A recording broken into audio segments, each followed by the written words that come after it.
Folks, we're back. This is Steve Sanson, Jim Jonas with another episode of Veterans in Politics. Today, our guest is going to be Dan Schwartz, candidate for Nevada's Congressional District 3. But before we get to Mr. Schwartz, I just want to let everyone know that our sponsors, Ron Quince and Stephanie Phillips, has nothing to do with any of the candidates that we have as guests on our show. Just wanted to put that out there. Jim, do you have any rants? Yeah, typically I would say no, I don't have any rants, but I actually have a rant tonight. One of the things that's just, I just got to get this off my chest. How soft we've become as a society. I mean, seriously, I kind of get the whole thing that oh, well, if, a man is a little more feminine, they could paint their nails and all. No, we're getting way off base here. Okay, so here's the thing. I don't get into all that stuff. If that's what you want to do, that's fine, but you don't need to push it on me. Where's this coming from? Just some stuff I've been dealing with over the last couple weeks. You been painting your nails, Joe? No, I did, anybody can look. I'm not painting my nails. I'm just come on, man. Seriously. I think, honestly, we're starting to sway way too much to the other side on this stuff. And, okay, let me just be straight and blunt. If you were talking about you versus me, you're more of an alpha than me, right? Okay. I mean, honestly, let's be blunt. But that doesn't mean I'm not a man. That doesn't mean I need to paint my freaking nails and wear a dress. So, come on, really, what are we talking about here, folks? Come on, give me a break. Let's keep it real. Let's keep it real. If you're a man, you're a man. Let's just be that way. Be a man. All right. Okay. Well, are you done with the rant? Yeah. Let's get over to Mr. Dan Schwartz. Mr. Schwartz, thank you for coming on the program. Sure. Please give us a bio. Sure. And Steve, thanks for having me. We've known each other for a number of years. You're a vet. I think you were in the Marines, you said? Yes. And the Army. And the Army. Okay. I went to the Army to relax, though. Right. After the Gulf War, I just needed to stretch and relax, I could tell you an old Army joke about the Marines, but Tell me. Now, I want to do my disclaimers. This is not necessarily something I believe in. Right. Is how can you tell the Marines have been here? Tell me. The cat is pregnant and all the garbage is eaten. Oh, snap. And I thought your rant was all messed up. It's an Army joke. It's an Army joke. It's not, but that's what, and just so you know. Cat's pregnant. And the garbage is eaten. And the garbage is eaten. Right. I know there's going to be a platoon outside there waiting for me. The Marine Corps 11, their club's not far away from Right. But funny story, when I went down to enlist, the Marines, the Marines, they tell you to be there at 5, or the Army tells you to be there at 5 in the morning. Right. So you get there, they process you, and you're done by 6, and then you sit there until 10 at night, until the planes become free. Uh-huh. And the Marines came through, and they said, "Wow, we're looking for volunteers here." And I'm putting this in, Dan. You don't want to go to Nam. Fortunately, I was able to keep the arm down, and I went. Is it a true story? Absolutely true. Okay, good. Yeah, no, absolutely true. I can still see it. There must have been 300, 400 people in the room, right? And a couple of Marines are going. Okay, we're looking for volunteers. We're looking for a few good men. And sure, Schwartz, you're a good man. And Dan, you don't want to do it. You don't want to do that. And the guy came by and I said, "Nope, you don't want to do it." I didn't. So anyway, we shipped out to Fort Polk at 10 at night. We got there at 3 in the morning, and the rest is history. Right. But to your point, a very true story. I grew up in Chicago. Okay. Went to high school there. Chi-Town. Chi-Town, yeah, the Windy City. And went to school out east, and then went into the military for 2 years. Okay. Were you drafted? Or? I was drafted. I had my draft notice, but those of you who know my career in politics, I don't like to be told what to do. So I went in and I became an Ditto. Yeah, right. We don't. No one likes to be told what to do. So I came in. You may or may not remember, but the draftees were U.S. and the Army was R.A. regular Army. So I went in as an R.A. Okay. Spent the year, did my basic at Polk, AIT at Fort Sill. I was a Pershing missile crewman. And this, Explain that. yeah, I will actually. The Pershing missiles are actually, I don't want this to go in too far in the weeds. They're suborbital vehicles, and they should have belonged to the Air Force. Okay. And I'm sure some congressman got together and said, no, we're gonna give this to the Army. Right. So we were stationed in Germany. There were 5 Pershing batteries, and 3 of them were down south. And I think just by parenthetically, I'm a vet from a different era. And I don't know, Steve, when you went 85. 85. Okay, you're kind of on the cusp, but we were in the Cold War, and I was part of USER, which is U.S. Army Europe. Right. And we just had a different experience. I know that there's some other candidates who have been in the military, were in Afghanistan or Iraq. That was different. We were also on the cusp of the change from the draft to the old VOLAR, the Volunteer Army. Okay. So everybody was adjusting. The military was adjusting. The people, the brass were adjusting. The people who were in the Army were adjusting. And again, I'm sure you have your war stories, but I do. Yeah, we'll try and stay away from those here tonight. But we were in the British zone. People in the Army say, so what's the British zone? Well, Germany was divided into 4 zones: British, U.S., French, and then the Russians on the east. Right. And we were actually in the British zone. And we were on a German Air Force base, and for reasons that are evident from history, we didn't trust the Germans with the nukes. The Pershing missiles were nukes. So the inner perimeter was all stationed, were all Americans. And anyway, we were there. We had a couple of crises. We used to call them, I got to be careful here, but we used to call them the Germans, the Rads, and that comes from comrades, Deine Comrade. And there were a couple of times when the Germans would get a little trigger happy and start just firing, fortunately into the bush, but no one ever got hurt. But we, yeah, like I said, it's different. We're still in your bio, right? Yeah, right. And we're just starting too. So tell me if you want me to speed it up. No, keep going. Okay. But the Germans, and there was a vibrant trade in whiskey and cigarettes, because the American, I don't know if it was in your day, but we had what was known as ration cards. And this is the Army's answer to alcoholism, was to cut the price in half. So you would have your ration card and you'd go there and you get it. So the Germans, and we were on the pad, we were on the missile pad, and this is all true, I'm not making any of this stuff up, is one of the TV stations actually did a TV series, did a TV show on what it took to launch one of these missiles. Because we were 5 minutes from the West German border. And it would take them, if they wanted to knock us out, it would take them about maybe 10 minutes. What war did you serve in? This was the Cold War. You didn't serve in the Cold War? I was in the Cold War. You were in the Cold War? Yeah, it was the Cold War. It was the end. Right. What year was this? 72, 74.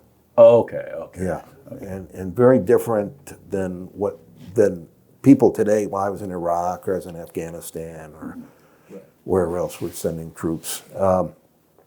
But as I say, if I'm getting too much, but these are all memories. We'd go out in the pad, and I learned a little German when I was there. Yeah. And I remember the German soldiers would come up to me, kannst du Whisky und Zigaretten bekriegen? Ja, das kann ich. Was kostet das? This is all. You can figure out pretty much from the German. Das ist 20 Mark. And this was before the euro and everything. Right. Zu viel. Was bezahlen Sie? And then we'd go on, we'd negotiate, and then we'd figure out a way to trade whiskey and cigarettes. 2 years in the military, then I took a trip around the world. And I recommend, this is, and again, you have to put your hat on. The Shah was in charge in Iran. And I remember that. Remember that? Yeah. And it was actually a pretty civilized place. And I think what's going on now is horrific. Iran used to be paradise. It was. Yeah? Yeah. When the Shah was over it, yeah? Yeah. And I remember staying at a great hotel. There's a beautiful city called Isfahan. And there are just some incredible mosques there that you really need to see them. And sadly, this has all been, we've all now put up the board. If you saw there was a movie which was about sort of the hostages, and there were 6 hostages that had managed to escape from the embassy and were kept in the Canadian ambassador's house. Yeah, you talking about the What's the Ben Carter, Affleck. the Carter era. Yeah, Exactly. When they yeah. took over the embassy. Yeah. And Ben Affleck was the lead, and he did a great job there. That was my trip around the world. Then I went overland, and I went to Afghanistan. And again, I'll try and keep this speed up. It's been an interesting career since you asked for the bio. How long were you in 2? I was in 2, yeah. You did a lot in 2 years. We did do a lot, yeah. And I actually, the Germans didn't, we're pretty lenient on DUI here. And the Germans had zero tolerance for it. And one of my good friends. What happens if you get caught? I didn't get caught, but No. specialist right. Hypothetically, what happens? Well, it wasn't hypothetical. What happens if you get caught? Period. Well, they take your car, gone, and your license is suspended for a year. Oh, wow. So Jack and take your car. They take your car. It's gone. And Jack, specialist right, sold me his car for some pittance, and we actually traveled around Europe, and we traveled around Germany. I went down, and also we were stationed in a town called Aachen, which, if you're a French major, is Aix-la-Chapelle, which is Charlemagne's capital. Right. And we were right on the main line from Copenhagen through Aachen to Paris. So I would dash out on a Friday night. Usually the weekends we had free, and try and make this plane. We had like about 3 minutes to make it. So Dan, they drafted you in '72. I got my draft notice. Was that for the Vietnam War? It was for Vietnam. You ended up where? In Germany. In Germany. Right. You lucked out. I did. And these are all more information than you need. But when we got there, it was during Fasching. And Fasching, the Europeans celebrate Fasching. That's kind of the prelude to Lent and to Easter. And we got there, and they picked us up at the train station. They said, no one's here. Right. So we actually had about 3 or 4 days before we sort of got our assignments. Right. But anyway, moving along. But just to your point of doing a lot. But I went all over Europe. We took Jack's. It was a used Mercedes, so it was a good car. Right. And I remember once we did a tour of the Moselle, and Jack would kid his. The Germans are the Germans, but he sort of hypothetically said there was a sign there that said, Heil Hitler. But when they saw the Americans coming, they turned it around and said, Willkommen Amerikanen. But I don't think that happened. That's what does that mean? Welcome Americans. So anyway, got out of the Army. That was in the Army. Took a trip around the world. Okay. Went through Afghanistan. Went to India. Why did you take this trip? I was curious. And this is what I think all of us should be curious. My number one question is, how did you pay for this trip? Yeah, that's what I was going to ask. Can I tell you something? I went hippie class. Okay, I had a backpack. The whole trip. Back in those days, there were a lot. You could do it. Yeah. And I think the whole trip cost me $2,000, maybe. Wow. Yeah, I took a bus. Where'd you get the $2,000? Wasn't that much. I mean, I probably saved it when I was in college. That's probably a lot of money back in '72. Can I tell you something? My college tuition. Or '74 when you got out. Yeah, my college tuition was $2,000. So go figure. Yeah. But no, I took a bus across Iran, a bus across Afghanistan, and my traveling mate was actually, he said he was a Supreme Court justice in Afghanistan. Oh, really? Yeah, went over to Amritsar. Let's see, this is probably not relevant here, but this was the what was it called, the Hind Temple, and went through India, took a boat, never took a couple planes, but took a train up the Malay Peninsula. I actually flew over to get to Japan. Flew over Japan the day that Saigon fell, and the plane had to take a detour to avoid the fighting. Came back to the States, did a year of law school, Boston University. Didn't really like it. Transferred to New York, to Columbia, went to business school. Went to Houston for a year, worked for a bank. It's been an interesting career. I got a letter from the BU admissions committee that said, Dan, we're really pleased. I've been out like 3 years.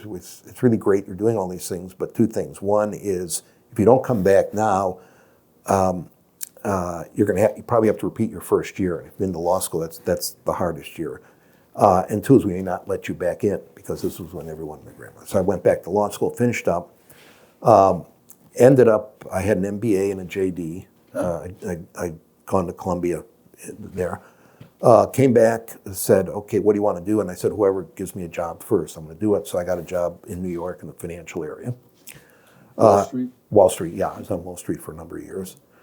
And I was in the banking side. I wasn't in the trading side, although I do occasionally trade. Right. Finished that up, and then I like to write. And we were given a chance to buy a couple of newsletters, and one of which was called the Asian Venture Capital Journal in Hong Kong. So we ended up buying into that. Could you write? I can write, yeah. In China? No, we were English language. Okay. Yeah, Hong Kong, and this was during the period when Hong Kong was transferred to from the Brits to the Chinese, Right. and it was. I can still picture it today. They have the ceremony, and I think what happened in Hong Kong is it's worth thinking about, because initially the Chinese at 12:01 midnight on July 1, they sent all the troops in to the Prince of Wales building it was, and we never saw them again. That was it. What do you think happened to them? They just stayed. They stayed. Well, I'll tell you what happened is they stayed in the barracks. They were alive and well, but the Chinese actually took a very low profile in Hong Kong, and Hong Kong blossomed. I mean, Hong Kong's an incredible place. What got the Hong Kong Chinese in trouble was the riots, and I don't know if you remember those. I think they were in 2018, 2019. And the Chinese probably were looking for an excuse to clamp down, and that was the perfect excuse, so they did. But back to Dan, when we bought the journal, Asian Venture Capital Journal, it was headed for 7 nonstop through 11. 11 is debtor in possession. Chapter 7 is liquidation. Right. So we were able to buy it then. It took us a year to put out the fires, a year to survey the charred ruins, and then begin rebuilding. And it took us 15 years to really rebuild it, but it became a global brand. We would do conferences. My first conference, one of our speakers said, Dan, the first year you did your conference, you could all fit into a large closet, but we had 1,200 people at the end. We got a generous buyout offer, okay. And I took it. How much was the buyout? The buyout was generous. Okay. You can actually, if you're curious, you can. I'll go with the generous. Yeah, okay, it was generous, right. We then, I then wrote a book, The Future of Finance, and then was living in Burlingame, California, and as a Republican, I was living on a peninsula, which was solid Democrat. So I got in the car and drove east to Nevada, and came here. 2000, we're talking about 2010. I'd been married previously. I got remarried to a lady that I met on a blind date in Beijing. Oh, wow. Yanan, you'll hopefully get a chance to meet her. I think I met her at you the met her, yeah. Chinese New Year's. Yes, Yeah. yes, exactly. Yeah, very nice. The biggest smile in the West. Yeah. She's a wonderful lady. We moved into A blind date, huh? a blind date, right. Everyone asked me how Yanan and I met. It was a blind date. And I'm not going to give you, the details are quite good, but we've already digressed enough here. Okay. So, came back here, was looking for a job, wanted to do something in publishing, and CD4, which is North Las Vegas and half the state, was created. So I've been interested in politics. I said, okay, why don't you run for office? So I did. And That's my area, by the way. is it? Yeah, yeah. It was the first election. There was Steve Horsford, Danny Tarkanian, Barbara Sagaski, and myself. And then there were like 4 or 5 others who participated in that. I remember that. I remember that election. Yeah, Oh, yeah. yeah. And I remember I was on. I had some money to put into it, and I remember Ralston. I was on Ralston's show. So that's a blast from the That's past. Steve Sampson's best friend. That's my bud. Well, I'll tell you, Ralston introduced it. He says, "I'm here to interview Dan Schwartz tonight. He wants to run for Congress," and you can still see it on the tape. Anyway, Sounds like John. yeah, but it was a good show. And they said I'm bad. Right. Anyway, long and short of it, next year, Michael McDonald, who's chairman of the party, said, Dan, you ran a good campaign. Do you want to become state treasurer? Or would you want to run for state treasurer? And I said, yes. And we did. And 2014 was a great year for Republicans. Yeah. I remember that race too. Do you? Yeah. Yeah. I remember all your races. Good. All the Republicans in 2014, they were turncoats when they actually got elected, though, because they raised taxes. They were. So. They were. And I can tell you that. Not all. Yeah. Let me be clear on that. Not all of them. But enough to get the votes. But enough. Yeah, right. Well, I don't. My campaign manager doesn't like me to recount the details, but I did. We had a great term. Yeah. We. Well, the ESAs were great if we would have been able to get them through. I remember it to this day. Is Campus carry. yeah. We were. I had talked to all the Republicans. This is to your point, and I think it not only did we not get it, but it totally colored all of the elections after that, because we were Republicans. Mm-hmm. One, and I will not mention names to protect the guilty, but yeah, no, and this stuff still resonates the wrong way. 100% agree with you. Republicans are against taxes. They say Commerce tax. Hey, The commerce tax. They are totally Yeah, the elected. commerce. No, just to your point, is the commerce tax was passed. I opposed that. I was the first to oppose that. 2 ESAs. Had we passed ESAs, it would have been great. I mean, it's and the Democrats complain. We were trying to protect public schools. All the money is going to students. It's not going to it's not going to private schools. And what I said is, wait a minute. I'm most interested in education, okay, Right. and how we educate our kids, and whether they do it in public schools or private schools doesn't really matter. Doesn't matter. 100%. Yeah. We and it actually and this was also the same time of the stadium. Right, yeah. And if you Yeah, were John Moore said he was the deciding vote for the stadium. everybody, we lost by 1 vote, and every one of those, there were 15 Republicans said, Dan, we're not going to support the stadium. We're going to support the ESAs. It came down to 3: Ira Hansen, Shelley Shelton, and Robin Titus. And those to me are the truer couple. Robin is still there, and Ira is still there. Shelley lost one of her elections. But those are the ones who supported ESAs, and I won't mention the name, but he has since lost. But I remember him going around doing a whip count. But I was the point man, and I had a couple of professional lawsuits that were against me. Who is the I'm blanking at the moment, but we got sued. And the Supreme Court in Nevada actually said, we have no problems with ESAs, but we have a problem with the funding mechanism. And curiously, no one has contacted me about ESAs. I was the guy who was there.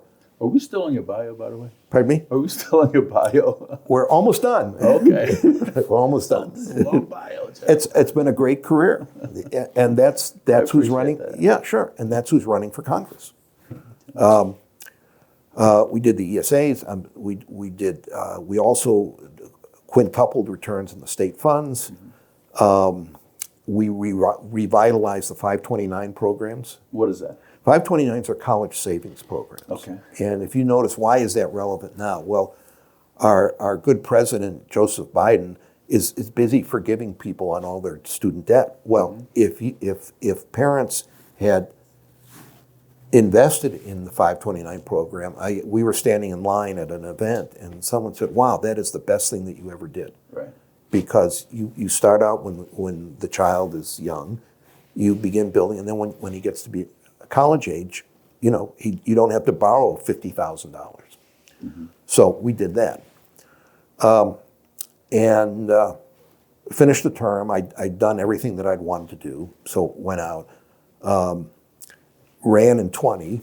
Mm-hmm. We lost. What did you run for in 20? I ran for CD3. Okay. And I've been told I shouldn't recount the details of that, so I won't. Mm-hmm. But we lost. And the Republican nominee lost, needless to say. And I want that seat, so I'm running again in 24. And what do you think this time is any different?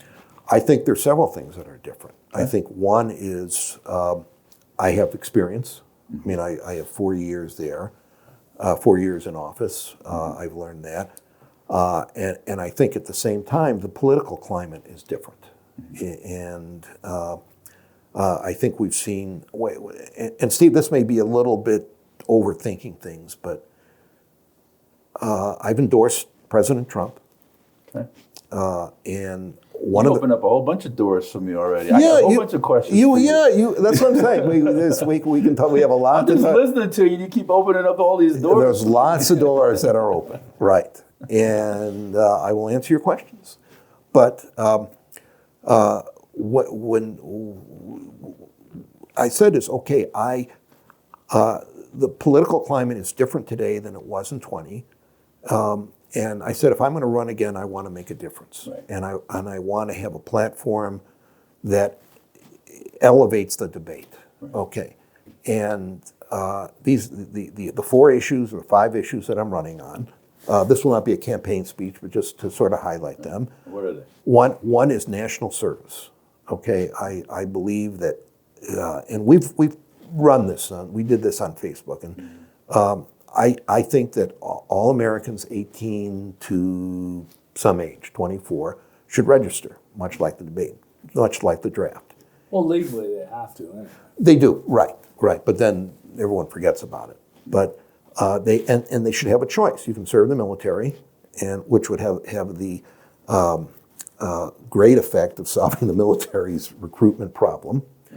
But you can serve in the Peace Corps, you can serve and teach for America, you can be a forest ranger. But everybody is concerned about my rights. I have my rights. Don't tell me what to do. Well, how about your responsibilities? Yeah, but that almost sounds like a draft. No, like we already we already saw that in Vietnam. Yeah. And the effects of Vietnam. If you force somebody to do something that they don't want to do, they're going to be crappy at it. Yeah. The all-voluntary military force is what has made the U.S. the greatest military force in the world. Well, I'm not going to challenge that, but what I'm going to say is go back to my earlier proposition, is that we have rights, but we also have responsibilities. Oh, 100%. Okay, but you can't force responsibility on people, unfortunately. Well, right now we have an army that is shouldering, these Marines who were killed in, was it Syria? Why should people whose choices are limited be the ones that are killed? Okay? And you don't have to carry a gun. You can go and teach But their choices weren't necessarily limited. They had a choice whether or not to sign up. That's true. Okay. Right. But what I'm saying is that as Americans, you should not just go into the Goldman Sachs training program or go work at the 7-Eleven. We have, you just said it, we have the greatest country in the world, and the greatest country in the world has to rely on our citizens. Right. And just to say, yeah, and you don't have to carry a gun. You can right, you can go to the Peace Corps. You can teach for America. You can be a forest ranger. You can help the homeless. So that's exactly what I'm saying, though, is like, I agree that actually fundamentally I agree with what you're saying. I'm just not saying that it should be legislated, is what I'm saying. Yeah. Like, I wish there were more Steve Sansons in the world that wanted to sign up and freaking go out there and fight and do all that stuff to protect the country, but not everybody's like that. So I don't think it should be mandated. Well, then no one does it, okay? Right. That's the problem, okay? What you're saying, in the best of all possible worlds, it shouldn't, but no one's going to do it, and that's what we have now. Well, we got a depleted military as is. And we have a depleted military. And the way to get them is to not do what they're doing, not having military pay for storage space when they go on deployments. Right. Not having the military pay for their own uniform like how they're doing right now. Yeah. And have some type of exit plan to enter civilian life while they're in the military.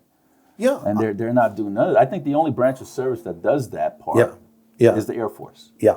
But the Air Force, what are they seeing? They're not really seeing real combat like how the Army and the Navy and sometimes, the Army, Marines, sometimes the Navy seeing real up to face-to-face personal combat. But those three branches out of all four branches, if you want to include Space Forces, 5, out of all four branches should have an exit plan back in civilian populace, but the Air Force, the ones that I call them the civilian branch of the military, has an exit plan, but the other combative military forces don't have one, and I find it ridiculous. Yeah, no, I agree, and I think if you decide that you want to go into the Peace Corps instead of the Army, you have to get the same bennies. Right. I mean, you get GI Bill, and I think that's fair. But just to your point, Jim, and we got a lot of pushback. Don't tell me what to do. You're a communist. Don't force me. But people don't do it. I mean, look right now. And that's one reason why we're having problems recruiting. But again, this is a great country. There's a lot we can offer the world. Like bonus money instead of giving it away to all these foreign countries. Yeah, that's another issue. But we as Americans, and the divisiveness in this country, I think a lot of that comes from the fact that we don't know. I went in the Army, and there were people there that I didn't even know existed. And I think if that's, we have just very siloed branches. I mean, my 2 daughters don't have a clue as to who their fellow Americans are. And I think the military did that. I mean, What's your position on gun control? I support the Second Amendment. I don't, beyond How far do you support it? Well, give me something specific. Should I have an AR?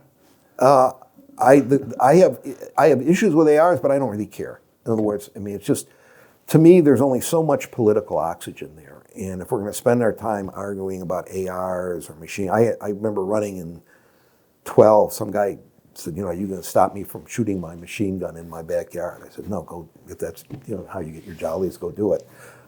But yeah, I don't. And I think there's a whole set of issues there. You believe in the background checks? I think they're important. Okay. Yeah, I think they're important.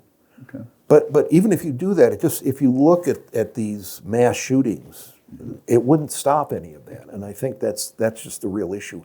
How do we prevent some guy going into a club and killing, I don't know how many people in this club or going into a school? I think there are ways. I think you can tighten security, but then you look at Uvalde, where they actually had guards, and the guards didn't do anything. Do you believe in the draft? For example, well, I'm suggesting that I believe that you should have a choice. In other words, I don't necessarily. I do believe in the military draft, but if you get drafted, you can opt out and go in the Peace Corps. Go into.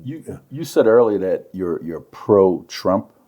Yeah, I've endorsed him. You've endorsed him. Yeah. Have you publicly endorsed him? Yeah, we did. In fact, you weren't listening to the Alan Stock show on Friday morning. I missed Alan. You missed Alan. I missed him. Yeah, Dan publicly endorsed Trump. Who did you support in the last presidential election?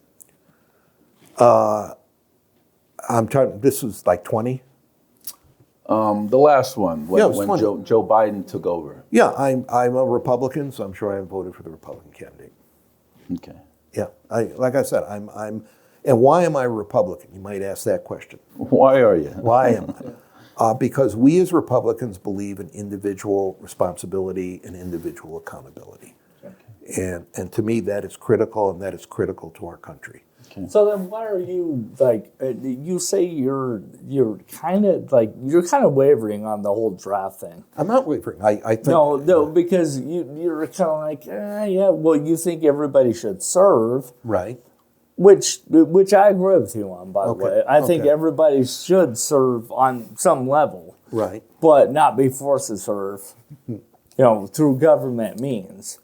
So I'm the anti-draft, but that's kind of That goes back to that goes back to the earlier point I made to you, is that what you're suggesting is fine. We won't force people to do it. No one does it.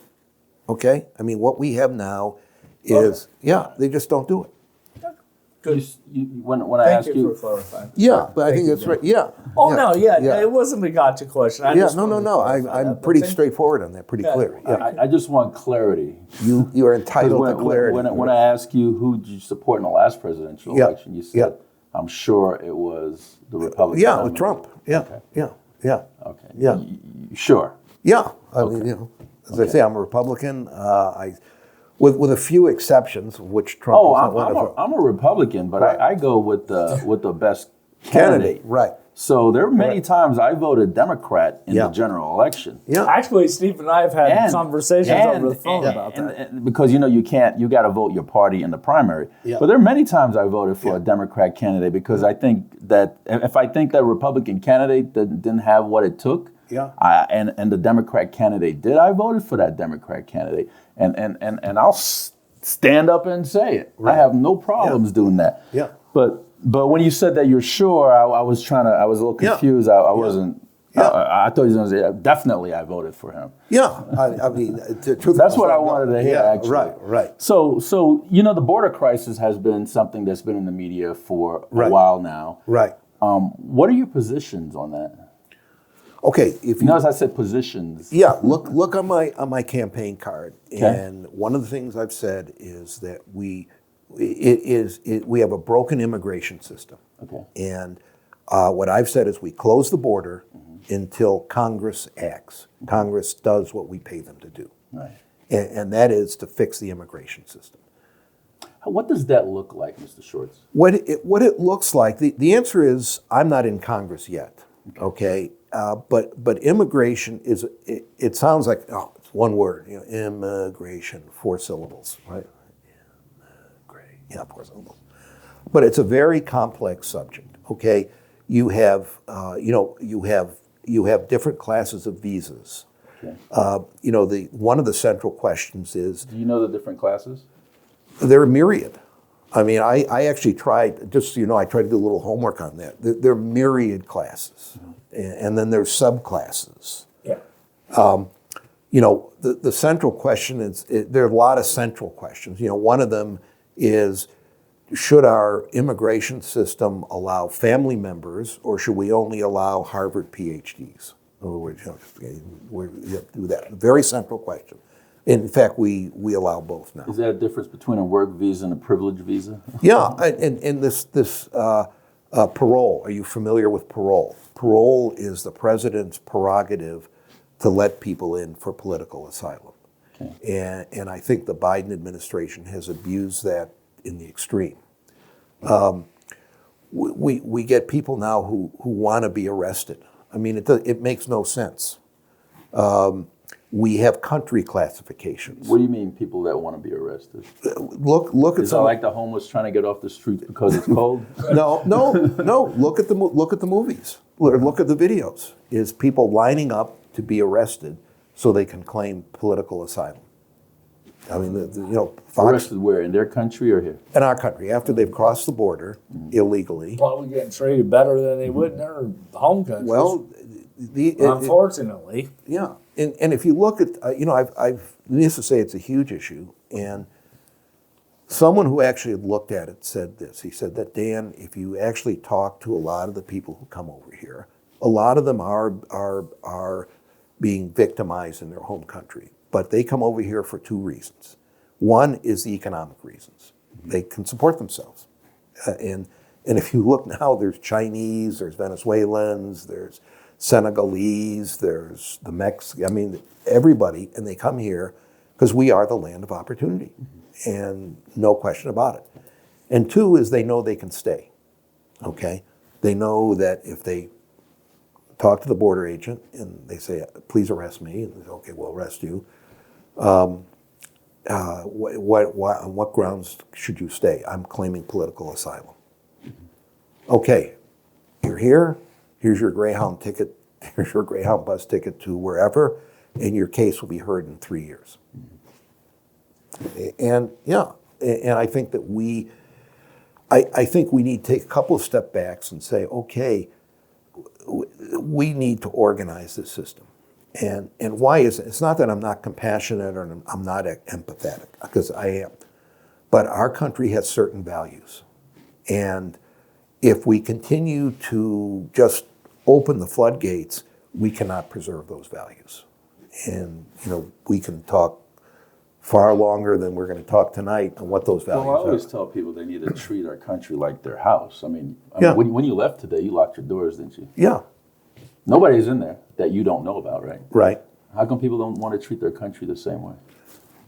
I agree. I mean, I think that we have certain values as a country, okay? And we want to preserve those values, which is fair, okay?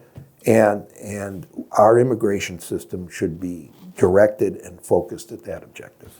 If you were in Congress, would you frown upon Texas for putting up those barbed wires? Or? Well, actually, I use that, and I'm going to be giving a speech. For those of you who are interested, come to the Nevada Republican Club on March 5th.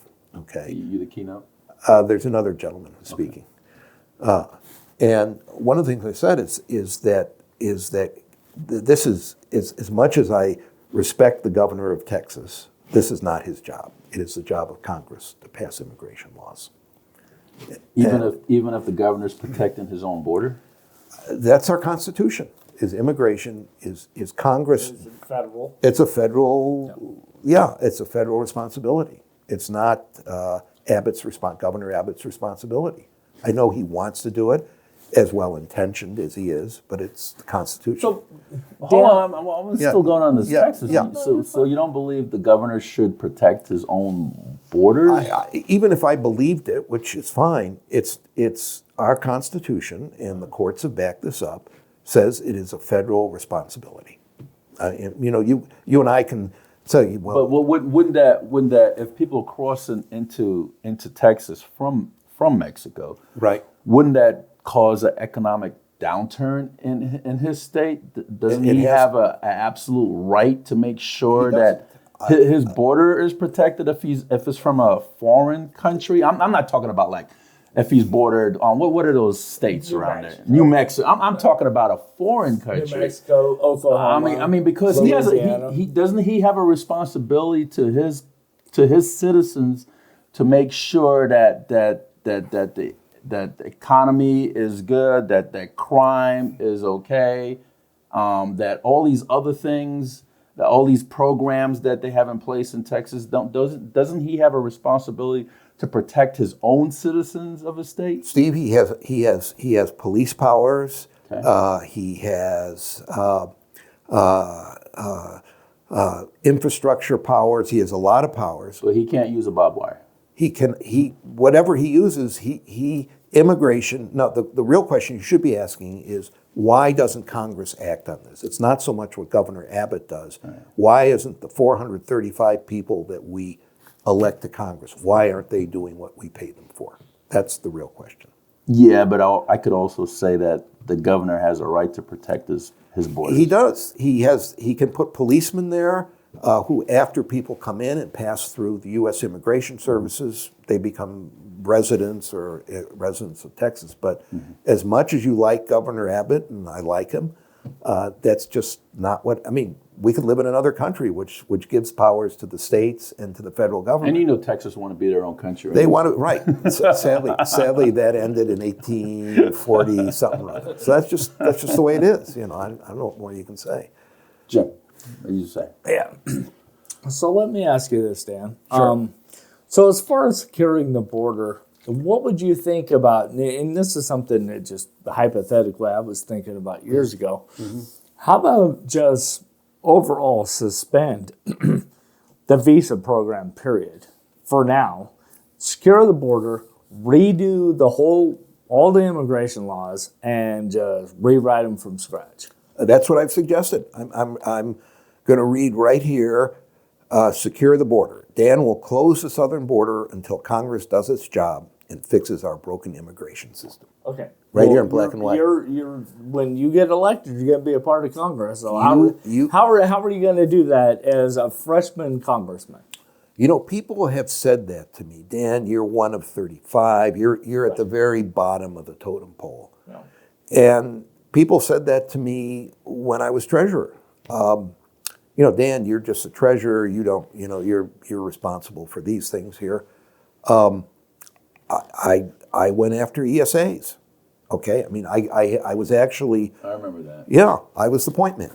Okay, I challenged the governor on the commerce tax. Did that. Okay, Faraday Future. You remember that? No, I don't. Faraday Future was the governor. Let me back up a little bit here. The plan was to build a automobile plant in North Las Vegas, in the desert, if you've ever been up there. And the administration went, full tilt for doing this, okay? And Dan Schwartz alone, amongst all the elected officials in this state, said, this guy doesn't have any money.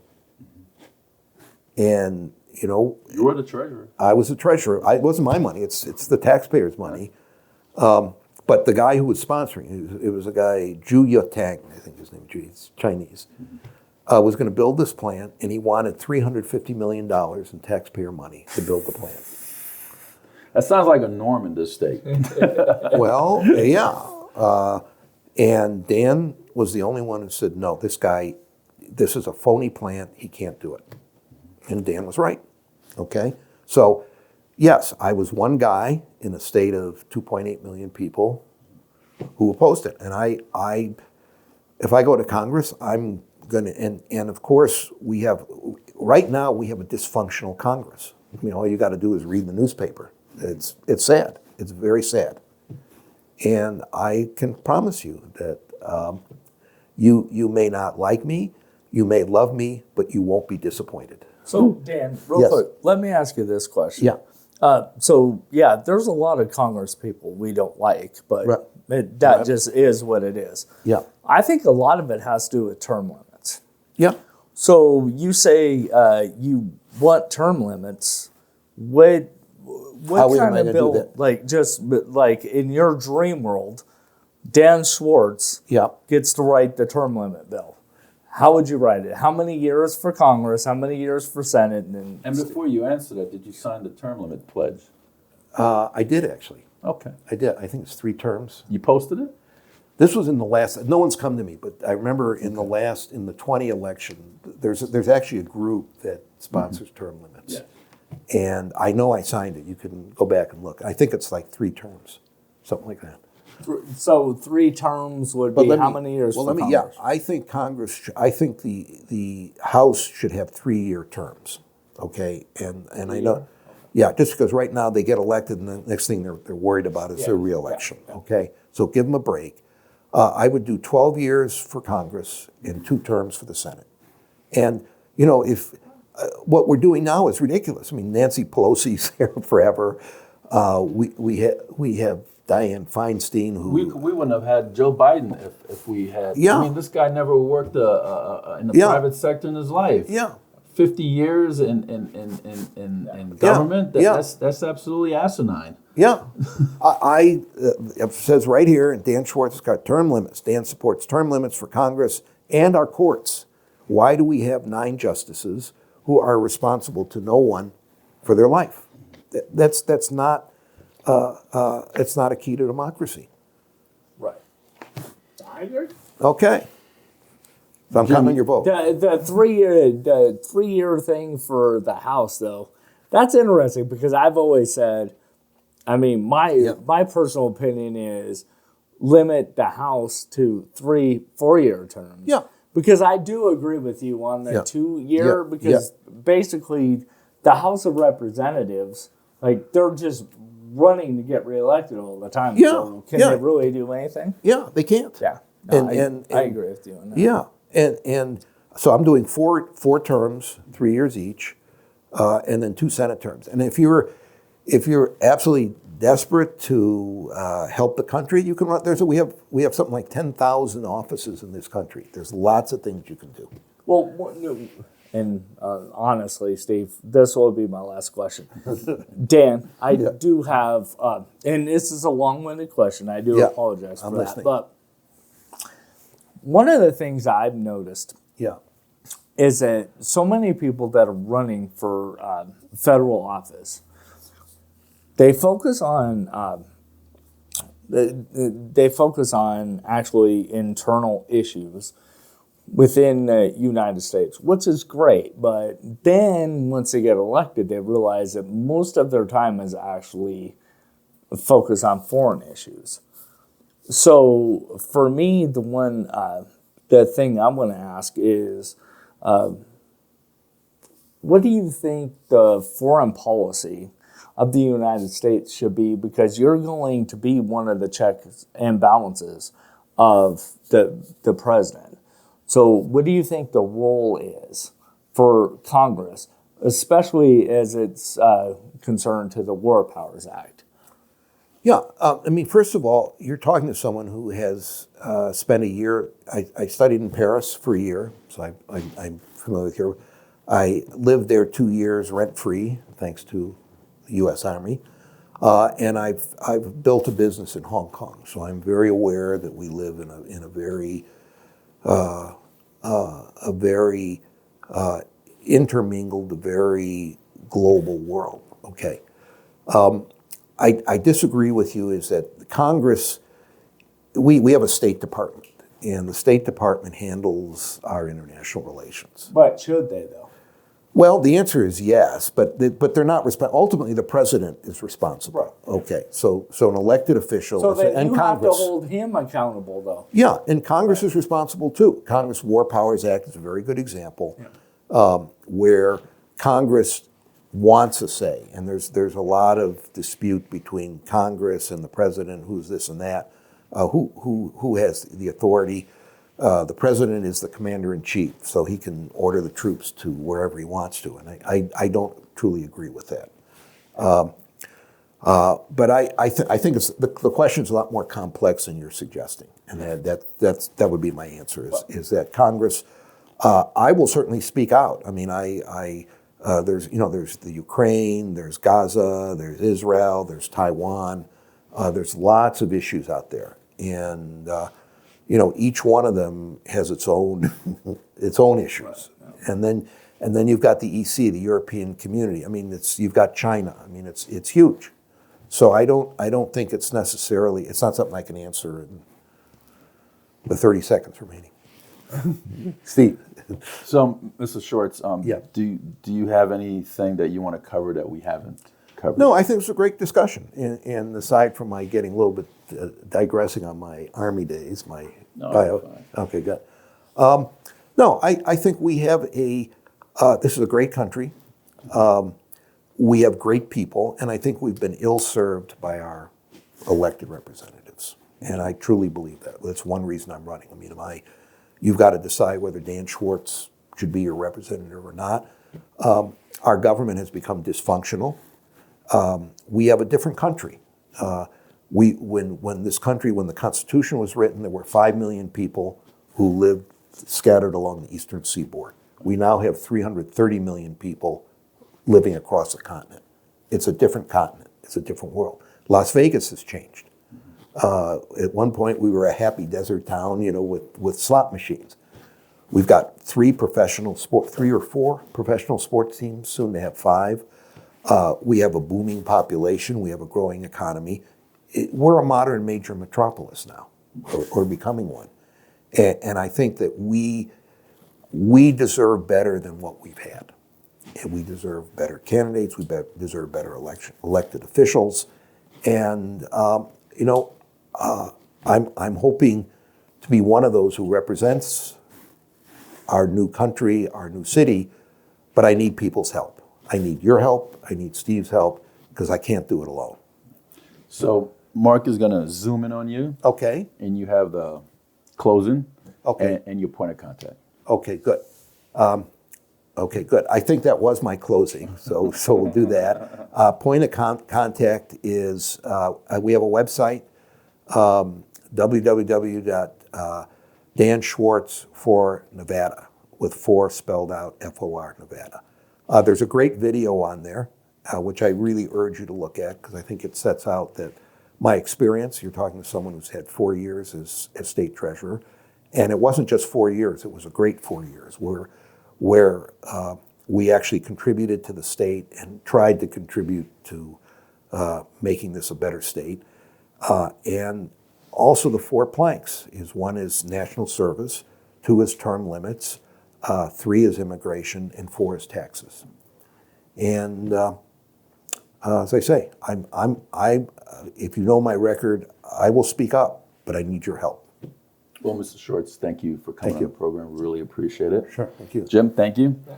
Folks, that's Dan Schwartz, candidate for Nevada's Congressional District 3. Make sure you educate yourself before you go to the voting booth. There's a lot of candidates out there, and you need to know every single one of them before you hit that ballot button. This is Steve Sampson, Jim Jonas with Veterans in Politics. Until next time.